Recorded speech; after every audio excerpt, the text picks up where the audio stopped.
राजस्थान में छोटा सा शहर डूंगरपुर, मगर नवाचार के मामलों में यह बड़े बड़े शहरों को भी पीछे छोड़ रहा है। डूंगरपुर कचरे से लाखों रुपए कमा रहा है। यह सब डूंगरपुर नगर परिषद के प्रयासों से संभव हो रहा है। इसके लिए राष्ट्रपति व राज्य सरकार समेत कई जगहों से उन्हें पुरस्कार भी पा चुके हैं। डूंगरपुर शहर में रोजाना 13 से 15 टन कचरा इकट्ठा होता है, जिसमें से गीला कचरा 9 से 10 टन के आसपास होता है, जिसे नगर परिषद भंडारिया घाटा कचरा पहुंचाने के बाद उसमें जूठन आदि को वर्मी कंपोस्ट में बदलकर उससे जैविक खाद बनाई जा रही है और गीले कचरे से बायोगैस भी बनाती है।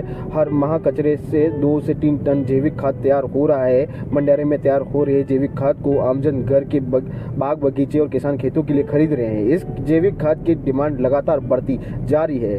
डूंगरपुर नगर परिषद के तत्कालीन सभापति के गुप्ता ने वर्ष 2018 में भंडारिया घाटा में बायोगैस प्लांट की शुरुआत की। नगर परिषद कचरा संग्रहण की गाड़ियां पूरे शहर में कचरा एकत्रित करती हैं। इसके बाद ये कचरा भंडारिया घाटा लाया जाता है, जहां गीले कचरे को वर्मी कंपोस्ट में बदलकर उससे जैविक खाद और बायोगैस बनाई जाती है। कचरा संग्रहण के मैनेजर लोकेश पाटीदार ने बताया कि कंटेनर के मलबे को भंडारिया में बनाए गए नगर परिषद के कचरा संग्रहण केंद्र बायोगैस प्लांट में डाला जाता है। इस प्लांट से बायोगैस बनाई जाती है, जो प्लांट में रसोई गैस के रूप में काम आती है। आगे चलकर बायोगैस का कनेक्शन आसपास के घरों में दिया जाएगा। वहीं जो मलबा निकलता है उसे जैविक खाद भी तैयार किया जाता है। प्लांट के सुपरवाइजर वल्लभ यादव ने बताया कि मलबे को अलग अलग टैंक में डालकर सुखाया जाता है, फिर मिश्रण तैयार कर जैविक खाद को तैयार किया जाता है। जैविक खाद को तैयार होने में 45 दिन लगते हैं। सभापति अमृत कलासवा ने बताया कि सेफ्टी टैंक मलबे से तैयार जैविक खाद काफी उपयोगी है। इस जैविक खाद की बाजार में खूब डिमांड है। जैविक खाद की बिक्री के लिए केंद्र भी बनाया गया है। प्रति माह इस प्लांट में करीब 20,000 किलो जैविक खाद तैयार होता है। इसे बेचकर परिषद को हर महीने करीब 70,000 रुपए की आय तक होती है।